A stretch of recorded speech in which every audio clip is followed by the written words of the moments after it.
ওখানে এখন আমাদের দুর্ভাগ্য, আমাদের বাংলার এই সন্দেশখালী বলে যে জায়গা, শুধু দেশে না সারা পৃথিবীতে সবাই জেনে গেছে।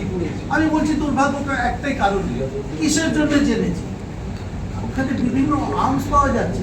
আমার একটা প্রশ্ন, পুলিশের রিভলভার কি করে এলো?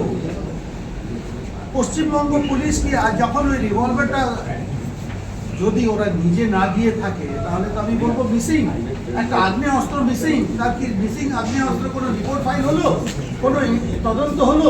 না হলে আমি পরিষ্কার ভাষায় বলছি, পশ্চিমবঙ্গ পুলিশ এইসব ওরাই এই আগ্নেয় অস্ত্র দিচ্ছে দুষ্কৃতীদের। এটা একটা পাওয়া গেছে, আর জানি না আর কত আছে। আর সুপ্রিম কোর্ট কিন্তু আজকে যখন এরা গেল, কোনো স্থগিতাদেশ দেয়নি।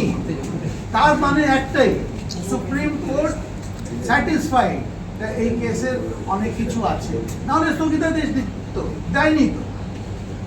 আর